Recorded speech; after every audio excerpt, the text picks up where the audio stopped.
সবথেকে বেশি কষ্ট পায় মা, সবথেকে বেশি আনন্দ পায় মা। ছেলে কানা হোক, ওরা বোবা হোক, খোড়া হোক, কালো হোক, ফর্সা হোক, বাঁকা হোক, টেরা হোক, যেমনই হোক না কেন মায়ের কাছে হয় সে ভালো। আর যদি বাবাদের কথা বলেন তাহলে বলে রাখি সবাই সমান নয়। সবাই যদি সমান হতো, সবাই যদি আনন্দ পেত, তাহলে নার্সিং হোমের দেওয়ালে লেখা থাকতো না বেটি বাঁচাও। লেখা থাকতো কি? বেটি মানে কি? মানুষ না পশু? মানুষই তো। তো মানুষকে বিজ্ঞাপন দিয়ে বোঝাতে হচ্ছে মানুষ বাঁচা। এখান থেকেই প্রমাণ পাওয়া যায় যে আমাদের মানসিকতাটা কতটা নিচে নেমে গেছে। সন্তান কন্যা হলে দোষ, হ্যাঁ, দুটোর পর তিনটে যদি কন্যা সন্তান হয়েছে তো এমন মুখখানা বাংলার পাঁচের মতো করে রাখে যেন মনে হয় সারা জগতের দুঃখ বাবার ঘরে এসে পড়েছে। কি গো দাদা, কি হলো? বৌদিকে নিয়ে নাচছে, মা বলিস না, লক্ষ্মী হয়েছে। আরে লক্ষ্মী হয়েছে তো হাসো না। বৌমা লাগবে সুন্দরী, বউ লাগবে সুন্দরী, আর কন্যা সন্তান হলে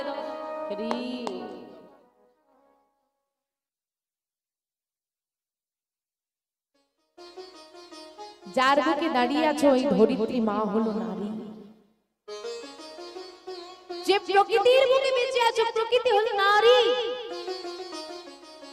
যে নারী মৃত্যুর সঙ্গে লড়াই করেছিল বলে তুমি পৃথিবীর আলো দেখতে পাচ্ছ, তিনি একজন নারী। যার স্তনদুগ্ধ পান করে তুমি বড় হয়েছো, তিনি একজন নারী। যার হাত থেকে ঘটা করে বছরে ফোটা না, খুব আনন্দ, তিনি একজন নারী, পুরুষ নয়। যার জন্য তুমি বাবা ডাক শুনতে পাচ্ছ, তিনি একজন নারী। আর সন্তান নারী হলে মনে রাখবে, যে ঘরে নারী অবহেলিত হয় সে ঘরে লক্ষ্মী বাস বাঁধে না। অনেক সৌভাগ্য করলে ঘরে লক্ষ্মী পাওয়া যায়। একটা কথা মনে রাখবে, এখনো আমাদের সমাজে নারী দিবস পালিত হয়। পালিত হয় না, মিছিল চারিদিকে পালিত হচ্ছে, মিছিল করে এদিক ওদিক সেদিক নানান কিছু করে বেড়াচ্ছে। কিন্তু এখনো দাঁড়িয়ে যদি বাস্তবতা আপনি দেখতে চান, এখনো বহু বাড়িতে নারীরা অবহেলিত। যারা নারী দিবসে মিছিল করে রাস্তা দিয়ে চলে যাচ্ছে তারাও জানে যে ওই বাড়ির ভেতরে হয়তো নারীটা অত্যাচারিত হচ্ছে। আমি প্রত্যেকটা মায়েদেরকে বলবো, এখানে শ্যামা মায়ের পূজা চলছে, এটা ভারতবর্ষ, এটা পশ্চিম বাংলা।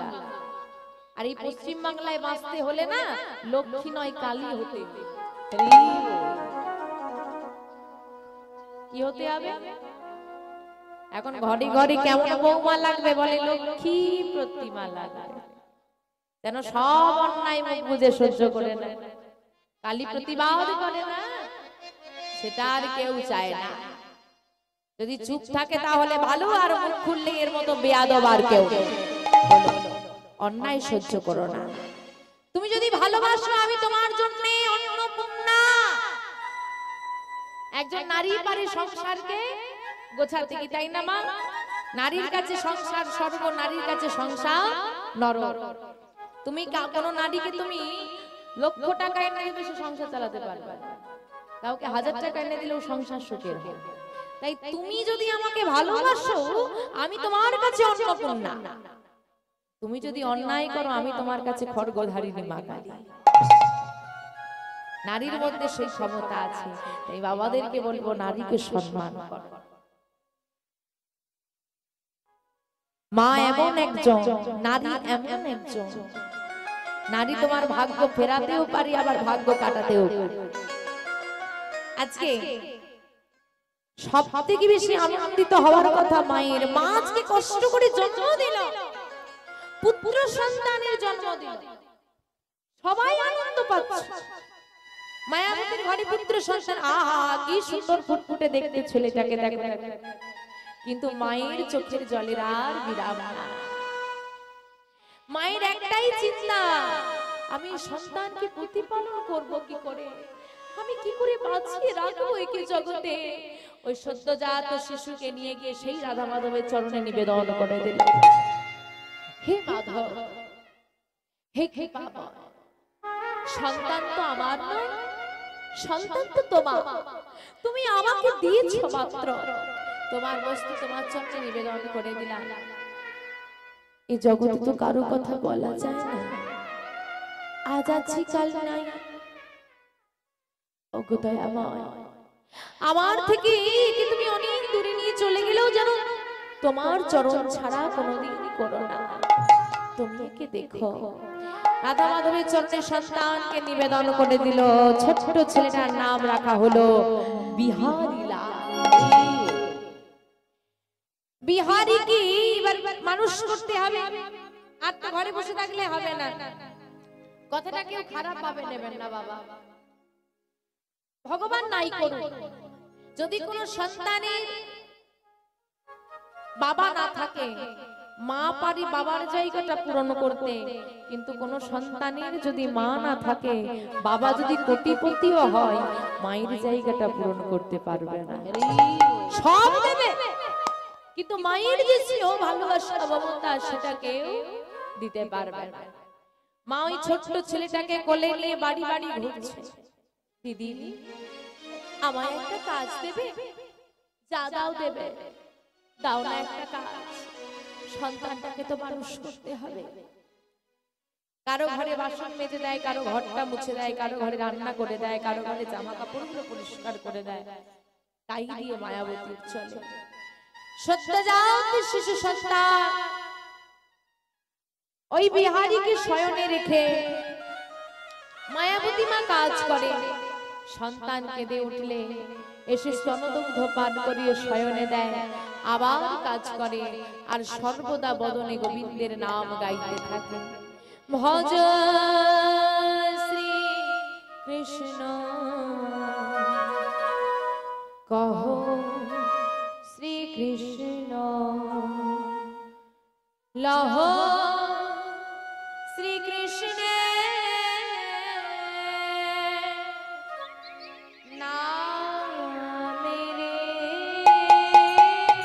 ভজ শ্রী কৃষ্ণ কহ শ্রী কৃষ্ণ লহ শ্রী কৃষ্ণ নাম রে।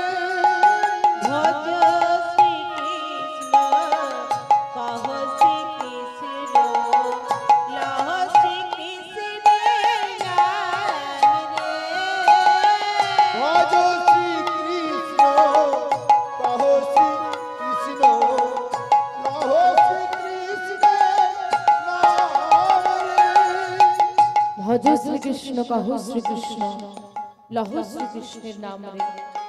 ওমা, কৃষ্ণকে ডাকলে আরেকজনকে ডাকতে হয়, তিনি কে? কৃষ্ণের সঙ্গে রাধা, রাধা কৃষ্ণ, রাধা মাধব, রাধে শ্যাম, আগে রাধারানী, তারপর কৃষ্ণ। আর দুজনকে ডাকতে হবে, একজনকে ডাকলে তো হবে না। আমাদের চিন্তা কিসের? আমরা তো পশ্চিম বাংলার মানুষ, হ্যাঁ? আর আমাদের সুযোগ সুবিধা এটাই, আমরা একজনকে ডাকলে দুজনকে একসঙ্গে পেয়ে যাব। তিনি কে? গোবিন্দের গো রাধা রানীর রাতা নিয়ে হলো গৌরা। রাধা কৃষ্ণ মেদগণ গৌর হরি, গৌর হরিকে ডাকা যায়, রাধা কৃষ্ণ যুগলে পাওয়া যায়। তাই আমরা সবাই মিলে ডাকবো, ভজ গৌরাঙ্গ কহ গৌরাঙ্গ লহ গৌরাঙ্গের নাম রে। ভজ গৌরাঙ্গ কহ গৌরাঙ্গ লহ গৌরাঙ্গের নাম রে। ভজ গৌরাঙ্গ কহ গৌরাঙ্গ লহ গৌরাঙ্গের নাম রে। যে যা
সে জন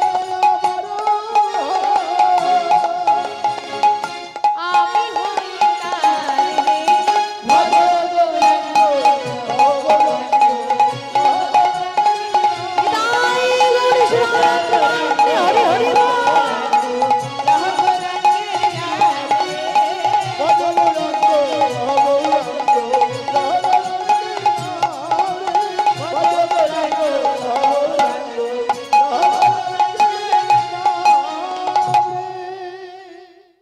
দিন কেটে যায়, দেখতে দেখতে বিহারীও বড় হচ্ছে। ওমা স্তনদুগ্ধে আর কতদিন, ছেলে তো বড় হচ্ছে। এবার এখনকার দিনে যারা বাড়িতে কাজ করেন তাদেরকে অর্থ দেওয়া হয়। তখনকার দিনে কি অর্থ দেওয়া হতো? কেউ শুকনো চিড়ে দেবে, কেউ চাল ভাজা, কেউ মুড়ি, কেউ কিছুটা চাল দিয়ে দিল, কেউ সবজি দিল, কেউ একটা বস্ত্র দিল, তাই দিয়ে টাকা। মা যা পাবে নিয়ে এসে বাজারে বিক্রয় করবে। বিক্রয় করে যে অর্থ পাবে সেই অর্থ দিয়ে দুগ্ধ কিনবে বিহারীর জন্য, সেই দুগ্ধ দিয়ে হবে বিহারীর সেবা। এইদিকে যতদিন অতিবাহিত হচ্ছে, বিহারী যত বড় হচ্ছে, হ্যাঁ গো মা, ব্যয় তো বাড়ছে, আয় কি বাড়লো? দেখতে দেখতে সংসারে অভাব এসেছে, ধীরে ধীরে অভাব বাড়ছে, বিহারীও বাড়ছে। বিহারীর বয়স হয়েছে 5 বছর, অভাব এখন প্রায় চরমে। দুবেলা দুমুঠো পেট পূরণ খাবার আর বিহারীর বাড়িতে হয় না। বিহারীর সেবা দিয়ে মায়ের প্রায় দিনই আর নিজের সেবা করার মতো কিছু থাকে না। ওই 5 বছরের ছেলেটা অনুভব করলো আমার ঘরে অভাব, মা অভুক্ত থাকে, আমায় কিছু করতে হবে। কিন্তু আমি তো ভীষণ ছোট, আমি করবোটাই বাকি। একদিন মা কাজ করছে আর সেই স্থানীয় ছেলেদের সঙ্গে যেমন বাচ্চারা খেলা করে, বিহারীও তাদের সঙ্গে খেলা করছে। হঠাৎ কি যেন দেখতে পেয়ে বিহারী দৌড় দিয়েছে। আর বিহারী যখন ছুটে চলে যাচ্ছে, সব ছেলেরা চিৎকার করে বিহারীকে ডাকছে, বিহারী কোথায় যাস, এদিকে আয়।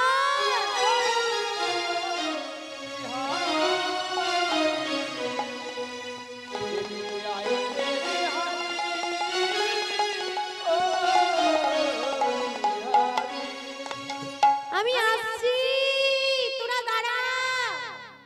ছুটতে ছুটতে মাঠ পার করে এসে দাঁড়িয়েছি একটা বাড়ির সামনে। আরে বাড়ির সামনে দাঁড়িয়ে চিৎকার করে বলি, ওগো বাবু,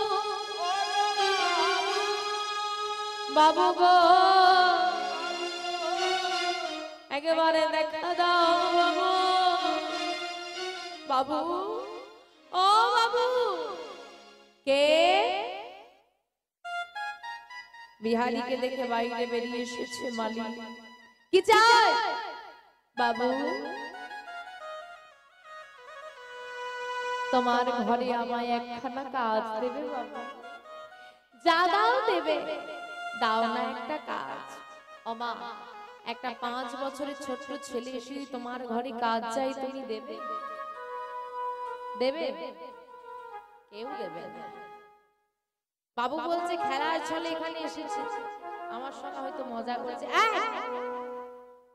সাহস তো বড় কম নাই তো, তুই আমার সঙ্গে এসে মজা করিস? যাই। বাবু চরণ দুটো জড়িয়ে ধরেছে বিহারী, দাও না, আমি তোমার সঙ্গে মজা করছি না, দাও না একটা কাজ। আহা, ছাড় ছাড় বলছি আমার পা দুটো। না, ছাড়বো না, যতক্ষণ না তুমি আমায় একটা কাজ দেবে তোমার পা দুটো আমি ছাড়বই না। আহা, এ কেমন ঝামেলা এসে পড়লো বড় দেখি, আহা মুশকিল করলো তো। আরে ছাড় ছাড় পা দুটো, না ছাড়বো না। ঘর থেকে চিৎকার শুনে বেরিয়ে এসেছে বাবুর স্ত্রী মালিক। মালিক বেরিয়ে এসেছে, মালকিন বেরিয়ে এসে বলছে, কি হয়েছে, চিৎকার কিসের? আরে দেখো না, আমাদের কোথা থেকে একটা ছেলে এসে পা দুটো জড়িয়ে ধরেছে। আরে ছাড় বলছি। বিহারীর মুখখানা দেখে বলছে, বা কি মিষ্টি দেখতে তো ছেলেটা।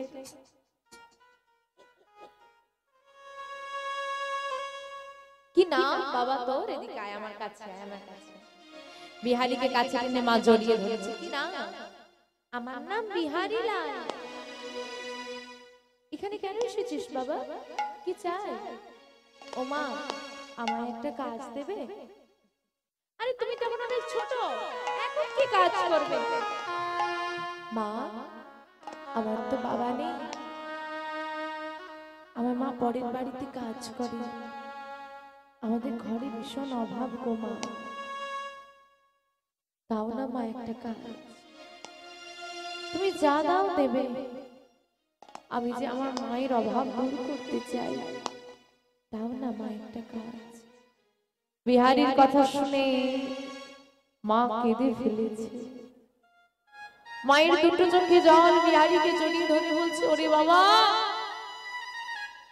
তোর বাবা নাই, মায়ের অভাব দূর করতে তুই কাজ করতে এসেছিস আমার ঘরে। তোর মা বড় সৌভাগ্যবতী রে, তোর মা বড় সৌভাগ্যবতী। তবে কিনা তোর মতো সন্তান পেয়েছি। কিন্তু বাবা তুই যে অনেক ছোট, তুই কি কাজ করবি? তোমার ঘরের বাইরে যে গরুগুলো বাঁধা আছে, ওই গরুগুলো আমাকে চড়াতে দেবে? তুই যে পারবি না বাবা। আমি ঠিক পারবো, একদিন দিয়ে দেখো, না পারলে পরের দিন থেকে না হয় দেবে না। আচ্ছা বেশ, কাল থেকে তুই কাজে আয়। এদিকে বিহারী ফিরে এসেছে ঘরে মহা আনন্দে। ও মা, আমি কাজ পেয়েছি গো, কাজ পেয়েছি। কি কাজ বাবা? আমি গরু চড়ানোর কাজ পেয়েছি। হ্যাঁ গো মা, কোন পাশানি মা আছে অতটুকু ছেলেকে কাজে পাঠান? মা তো কিছুতেই যেতে দেবে না। বিহারী মাকে জড়িয়ে ধরে বলছে, ও মা, কথা দিলে যে কথা রাখতে হয়,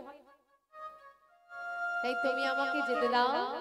আমি তোমায় কথা দিচ্ছি, যদি আমি না পারি একদিনই যাব, আর আমি যাব, কিন্তু কথা দিয়ে এসেছি, যেতে তো হবে। আচ্ছা বেশ। পরের দিন সকালবেলায় উঠে মাকে প্রণাম করে বিহারী চলে যাচ্ছে।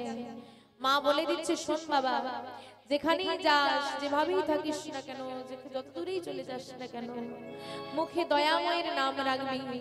দয়াময় হলো সেই বন্ধু, পরম আপন যিনি, যিনি এই জগতে তুই বিপদে পড়লে তোর কোন বন্ধু তোকে সাহায্য করবে কিনা ঠিক, কিন্তু তিনি হলেন একমাত্র দয়াময়, সেই পরম আপন বান্ধব, যে বিনা স্বার্থেই তুই যেখানে থাকবি সেখানে পৌঁছে যাবে তোকে সাহায্য করতে। বেশ, আসি মা। প্রণাম করে বিহারী চলে যাচ্ছে মাঠে, আর বাবুদের বাড়ি থেকে গাভী নিয়ে মাঠে গরু চড়াচ্ছে, আর বদনের দয়াময়ের নাম গাইছে। আধার যাবি একা আমি, খুঁজি গো তোমার হাত ধরে, পার করে নিও গো দয়া, হাত ধরে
ভগিনী ভাতা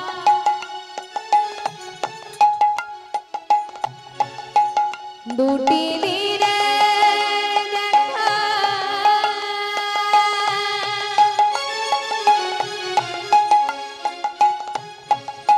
শেষের দিনে সজন বিনে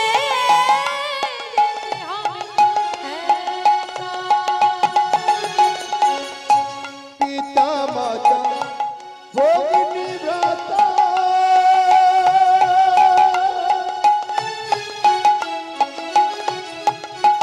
দুটি দিনে দেখা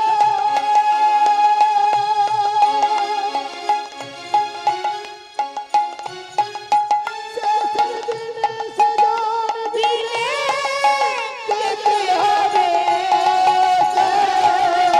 ভক্ত জনে অচরণে ভক্ত জনে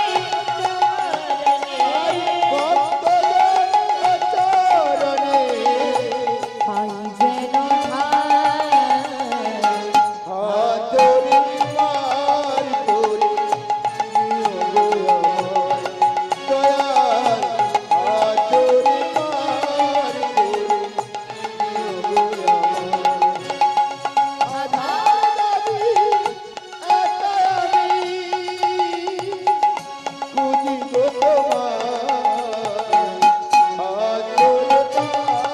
নিতাই গৌর সদানন্দে হরি হরি বল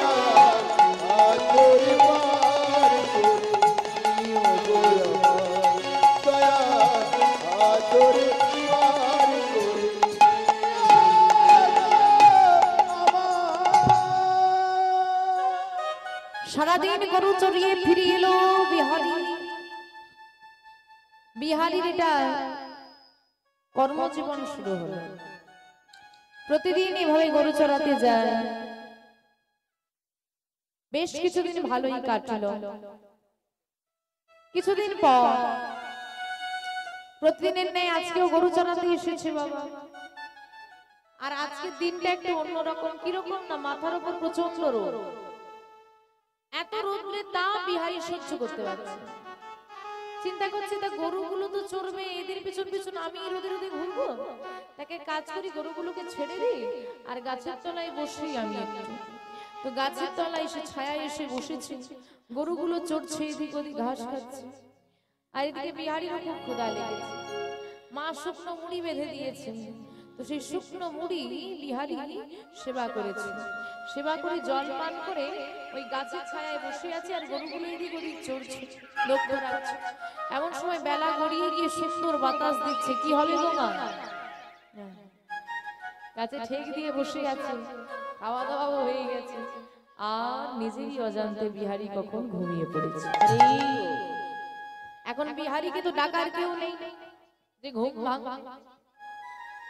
যখন কে বিহারির ঘুম ভাঙলো বিকেলে গড়িয়ে গেছে বিকেল গড়িয়ে গেছে বিহারির ঘুম ভেঙেছে তাড়াতাড়ি করে ঘুম থেকে উঠে বলছে ইস ঘুমিয়ে পড়েছিল বিকেল হয়ে গেল যে বাড়ি ফিরতে হবে তো তাড়াতাড়ি করে গাভীগুলোকে এক জায়গায় করছে বাড়ি ফিরবে আর গাভীগুলোকে এক জায়গায় করতে গিয়ে দেখলো একটি বাছুরি হারিয়ে গেছে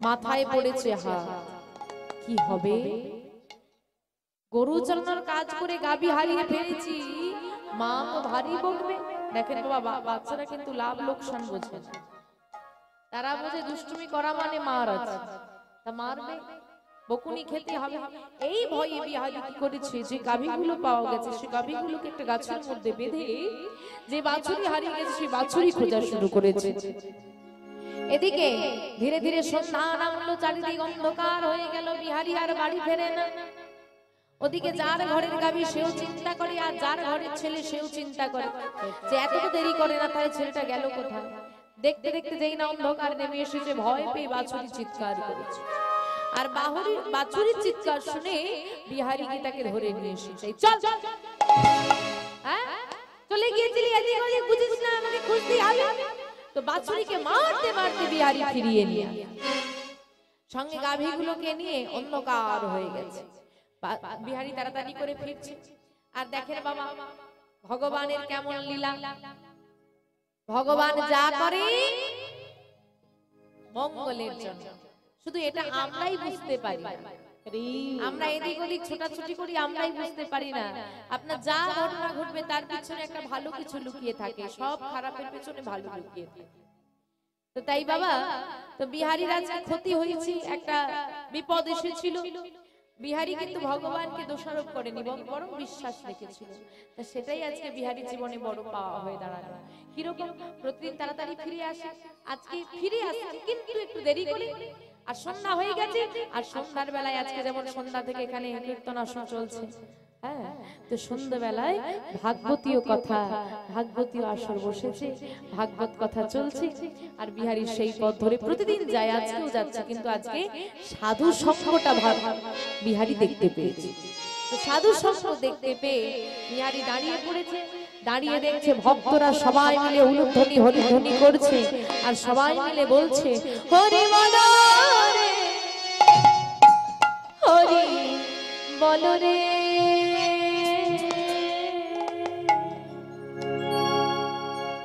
বল রে বদনে হরি বল রে, হরি বল রে, বলো রে বলো রে হরি বলো রে, হরি বল রে, হরি বল রে, বলো রে বলো রে হরি বলো রে, হরি বলো রে, বলো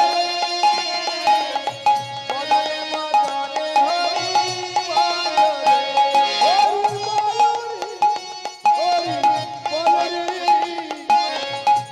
বলো রে হরি বলো রে, হরি বল, হরি বল, হরি বল ভাই, হরি নাম ছাড়া জীবের আর গতি নাই।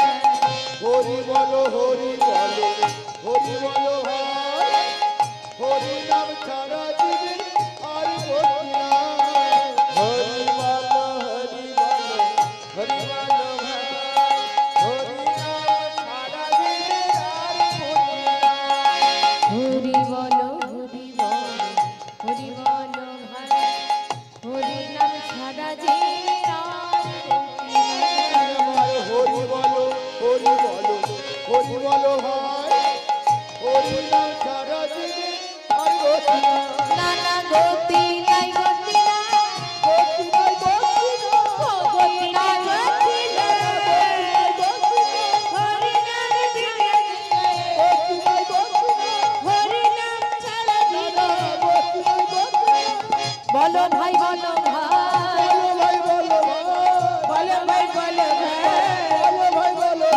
প্রেমানন্দে বাহু তুলে, বলো ভাই, প্রেমানন্দে বাহু তুলে, প্রেমানন্দে বাহু তুলে।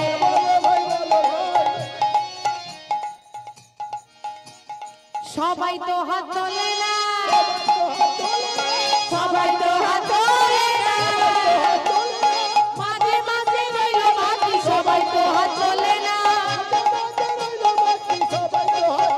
ওই না শেষের দিকে রইল বাকি, সবাই তো হাত তোলে না। সবার হাত আছে তো, হ্যাঁ, ভগবান দিয়েছে, ঠান্ডায় বেরোচ্ছে। হ্যাঁ, হরি বল, হরি বল, ঠান্ডা লাগে, হ্যাঁ, কতটা মানুষের মন ভরানো যাবে না। এইদিকে মানুষের মন ভরানো যাবে না। গরম হলে শীত চাই, বর্ষা হলে রোদ চাই, ঠান্ডা হলে গরম চাই, ও মানুষের মন ভরবে। কিন্তু মাগো, এই যে হরিনামে এসেছি, বাড়িতে কাজ করতে হলে যত ঠান্ডাও হাতগুলো বার করতে হয়, তাই না? বাড়িতে কাজ করতে হলে সারাদিন বসে থাকবে, হাত পা ঘুরিয়ে নি, যত হাত ঘোরানো পা ঘোরানো সব হরিবার শরীর। যার সেবার জন্য হাতগুলো নিয়ে এসেছো তার সেবায় লাগাও, নাহলে পরের জন্মে আর হাত পাবে না। হ্যাঁ, চারটে হাত হবে, এবার চারটে হাত হলে কি হবে তারাই।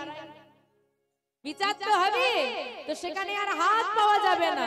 যে কাজের জন্য তুমি নিয়ে এসেছো সেই কাজ তোমাকে করে দেখাতে হবে, না হলে তোমার আর ফল পাওয়া যাবে না। তাই দেখি যার যার গোবিন্দ হাত দিয়েছে, হাত পেয়েছো তারা হাত তোলো, আর যাদের পরজন্মে আমার হাত পাওয়ার ইচ্ছে আছে তারা হাত তোলো। যাদের ইচ্ছে নেই হাতের জায়গায় পা নেবে তাদেরকে তুলতে হবে। কি হলো, তোলো সবাই। মায়ের একটু উলুধ্বনি করেন, উলুধ্বনি করেন।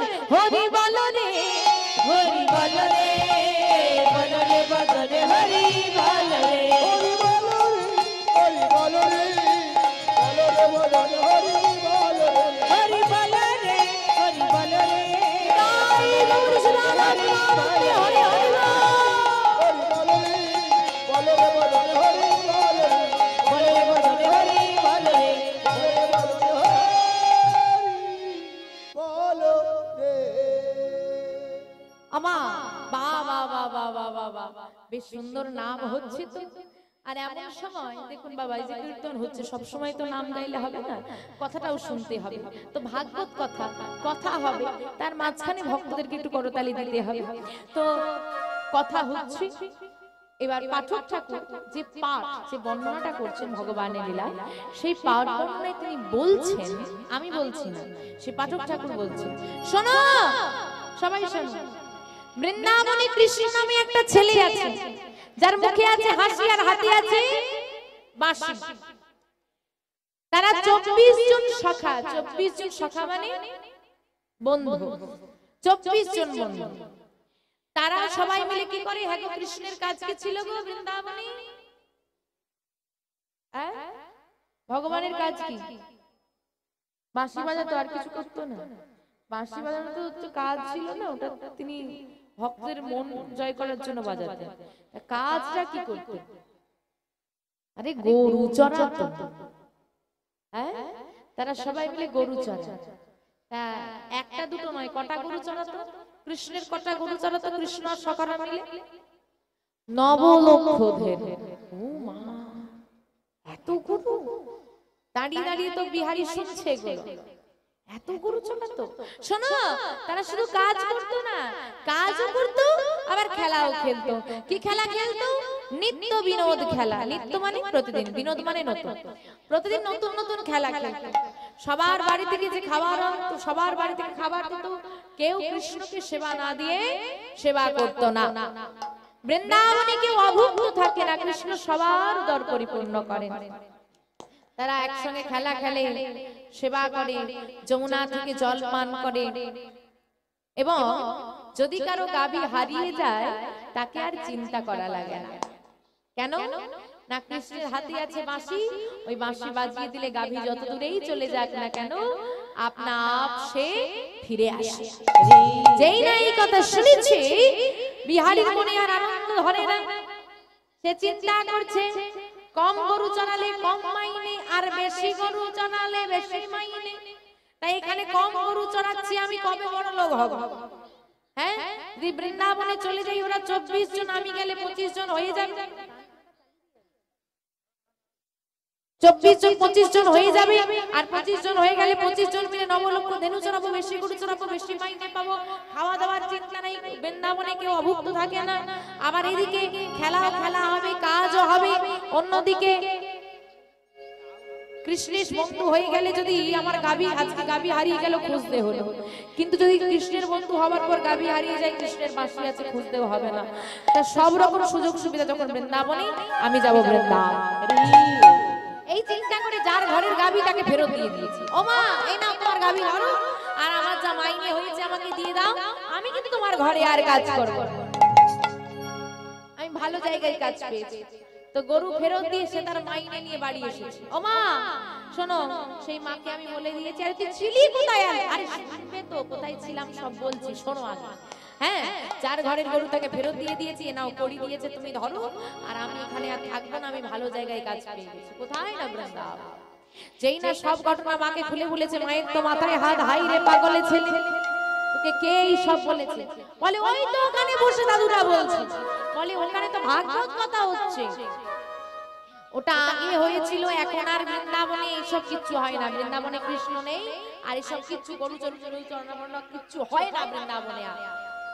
তোমার কথাটা আমার বিশ্বাস হচ্ছে না মা, আমার কথা বিশ্বাস হচ্ছে না। বলে না, বেশ, আমার কথা না হয় বিশ্বাস হলো না, কিন্তু যার মুখ থেকে তুই এই সব শুনে এসেছিস সে যদি তোকে বলে এই সব আর বৃন্দাবনে হয় না, কৃষ্ণ আর বৃন্দাবনে নেই, তখন কি করবি? তখন মেনে নেব। তাহলে এক কাজ কর, তুই গিয়ে তাকে জিজ্ঞেস করে আয়। ঠিক আছে, দাঁড়াও, আমি যাবো আর আসবো, আমি গিয়ে তাহলে জিজ্ঞেস করে আসি। যা, জিজ্ঞেস করে আয়। তো মায়ের কাছ থেকে বিদায় নিয়ে বিহারী সেই পাঠক ঠাকুরের কাছে যাচ্ছে জিজ্ঞেস করতে কৃষ্ণ আদেও আছে কিনা, সত্যি কিনা। আর ঘর থেকে বেরিয়ে হঠাৎ বিহারী কি মনে হলো, পেছন ঘুরে মাকে বলছে, মা,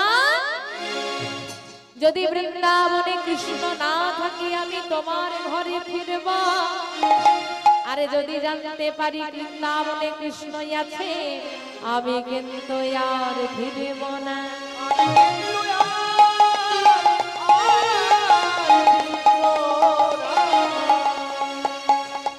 কৃষ্ণ যদি না থাকে আমি ফিরে আসবো, আর যদি বৃন্দাবনে কৃষ্ণের খোঁজ আমি পেয়ে যাই আমি কিন্তু আর ঘরে ফিরবো না। মা মনে মনে হাসছে আর বলছে, হ্যাঁ গো, বৃন্দাবনে কৃষ্ণ আছে? এখন তো আর নেই, লীলা তো আগে হয়েছে। হ্যাঁ, তাহলে ছেলে ফিরে আসবে। মা বলছে, বেশ, তাহলে তুই যা, জিজ্ঞেস করে আই। মা তো এত কিছু বোঝে না বাবা। এদিকে বিহারী এসে পাঠক ঠাকুরের কাছে, পাঠক ঠাকুরের চরণ দুটো জড়িয়ে ধরে বলে, ওগো ঠাকুর, ঠাকুর বলো বলো, বৃন্দাবনে কি কৃষ্ণই এখনো আছে? বলো না, যে কৃষ্ণের কথা তুমি বলছো, যার 24 জন শাখা মুখে আছে হাসি আর মুরলি বাসি, সেই কৃষ্ণ কি বৃন্দাবনে এখনো আছে? আমি কি গেলে সেই কৃষ্ণকে দেখতে পাবো? বলো না, বলো না, বৃন্দাবনে কৃষ্ণ আছে কিনা? পাঠক ঠাকুর বলছে, কি বলবো, বৃন্দাবনে যদি বলে যে কৃষ্ণকে দেখেছো, আমরা কি কেউ বৃন্দাবনে কৃষ্ণকে দেখেছি? কেউ দেখেনি। কিন্তু শাস্ত্র বলছে, অদ্যবধি সেই লীলা করে গৌররায়, কোন ভাগ্যজনে সে লীলা দেখে, কোন কোন ভাগ্যবান সে লীলা দেখিবারে পায়। অদ্যবধি সেই লীলা করে গৌররায়, বৃন্দাবনে এখনো সে গৌররায় লীলা করে। কোন কোন ভাগ্যজন জীবে সেই লীলা দেখতে পারে। সবার তো নয়ন নেই, সে নয়ন নেই যে নয়নে গোবিন্দ দর্শন হয়। তাই বলছে, শোন রে খোকা, এখনো সেই বৃন্দাবনে বাজে বাঁশি বাজে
এখনো সেই ধেনু গুলি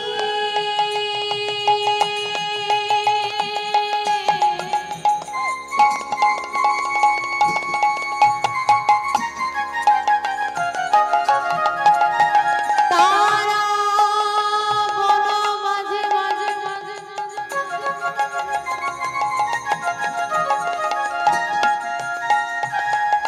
বন মাঝে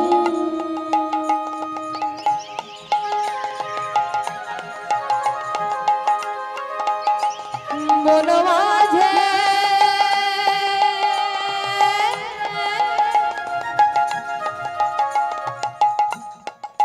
বন